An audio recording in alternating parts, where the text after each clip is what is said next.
देखेंगे कि प्लेसेंटा है ना, इसको हिंदी में बोलते हैं अपरा। तो प्लेसेंटा क्या होता है? तो ये क्या है, एक प्लेसेंटा का डायग्राम है ना। मैं इसे बताती हूँ कि प्लेसेंटा कैसे बनता है और किसको बोलते हैं। तो क्या होता है कि जब इम्प्लांटेशन होता है ना, रोपण पहले हम लोग पढ़ चुके हैं। तो रोपण कौन सी अवस्था में हुआ था? तो जब जाइगोट से किसका निर्माण हुआ था? जाइगोट बना था, है ना। और जाइगोट से फिर किसका निर्माण हुआ था?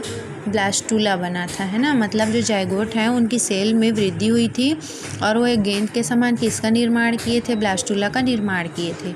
यही ब्लास्टुला है ना, उसमें क्या बोलते हैं, यूटेरस में जाकर यहीं पर क्या हो रहा था? इम्प्लांटेशन हो रहा था। और मैं बताई थी कि जब वो इम्प्लांटेशन होता है तो उंगली के समान क्या बने थे? एक प्रवर्ध बने थे। मतलब वो यहाँ पर जो 3 लेयर का वॉल होता है, कौन कौन सा वॉल? सबसे शुरू में क्या होता है? पेरीमेट्रियम, है ना, मायोमेट्रियम और एंडोमेट्रियम। जो भीतर की ओर का वॉल है उसको बोलते हैं एंडोमेट्रियम। तो उसी में जाकर ब्लास्टुला क्या हुआ था? धंस गया था, है ना। और उसी धंसने को हमने बताया था कि उसी को इम्प्लांटेशन या रोपण कहते हैं। तो वहीं पर से है ये कि इस प्रकार से संरचना दिखाई देती है जब वो धंस जाता है, तो है ना। तो धंसने के बाद ये वाला जो बीच का भाग है वो क्या है? भ्रूण। यहीं पर भ्रूण का निर्माण शुरू होता है ना। और ये क्या है? यॉर्क शेक है। उसके बाद भ्रूण से ही जो एक लेयर बनता है ना, एक लेयर ये दिखाई दे रहा है जिसको बोलते हैं एमनियॉन। एमनियॉन के बाहर की ओर फिर एक लेयर दिखाई दे रहा है जिसको बोलते हैं कोरियॉन।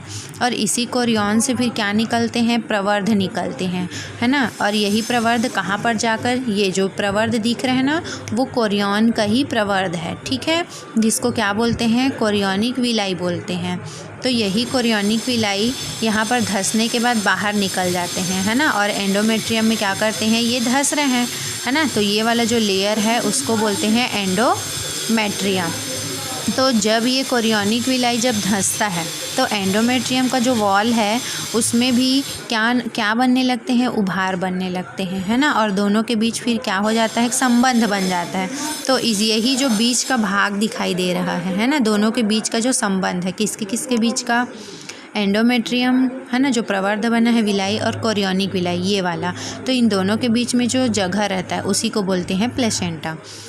क्योंकि ये जो प्लेसेंटा है इसी से ही, है ना, ये जो भ्रूण है वो अपनी माता से, है ना, अर्थात मतलब गर्भ में क्या होता है? गर्भ में इनको भोजन कहाँ से मिलता होगा? तो प्लेसेंटा ही क्या करते हैं? माता से जो भी पोषण वगैरह हैं, है ना, उसको अवशोषित करते हैं। और अवशोषित करने के बाद वो इसी के थ्रू कहाँ पहुँचता है? भ्रूण तक पहुँचता है। तो भ्रूण और मादा के बीच जो संबंध बनाता है उसी को बोलते हैं प्लेसेंटा या अपरा। तो ब्लास्टुला के इम्प्लांटेशन पश्चात, है ना, जब ब्लास्टुला क्या होता है? यूटेरस में धंस जाता है, उसके पश्चात विकसित हो रहे भ्रूण अवशोषण द्वारा, मतलब यहीं से क्या करेगा वो? अवशोषण। क्योंकि जब भ्रूण बन गया मतलब उसमें भी जीव आ गया, अब उसको अपना भोजन चाहिए, तो अवशोषण के द्वारा पोषण प्राप्त करने लगता है। ऐसी स्थिति में ब्लास्टुला के चारों ओर एक लेयर बन जाता है। मतलब ये जैसे कि ये ब्लास्टुला है, उसके चारों ओर क्या बन जाता है? एक लेयर बन जाता है, ये बाहरी लेयर। तो उसी लेयर को क्या बोलते हैं? कोरियॉन, है ना। हिंदी में इसको जरायु बोलते हैं। इसी समय कोरियॉन के आंतरिक सतह पर भी एक मेम्ब्रेन बन जाता है। सबसे पहले ये जब ब्लास्टुला जो है वो यूटेरस में धंसता है ना, आप इसको क्या मानोगे? एक यूटेरस मानोगे। तो ये वाला जो क्रिया हो रही है वो कहाँ पर हो रही है? यूटेरस में, है ना। मतलब ये जो छोटा सा दिखाई दे रहा है ना, वो यही बड़ा वाला भाग है। तो ये कहाँ धंस रहा है? एंडोमेट्रियम में। मतलब ये यूटेरस की वॉल में क्या हो रहा है? वो धंस रहा है। तो इसी समय कोरियॉन के आंतरिक सतह पर भी एक मेम्ब्रेन बन जाता है। मतलब ये वाला भाग को बोल रहे हैं, जिसको क्या बोलते हैं? एमनियॉन, है ना। कोरियॉन से अनेक प्रवर्ध निकलते हैं। ये जो कोरियॉन है उसे अनेक प्रवर्ध निकले हुए हैं जिनका संबंध यूटेरस की एंडोमेट्रियम वॉल से हो जाता है। जब ये प्रवर्ध निकलते हैं तो जब इम्प्लांटेशन होता है ना, तो ये प्रवर्ध धंसते हैं किसमें? एंडोमेट्रियम वॉल में।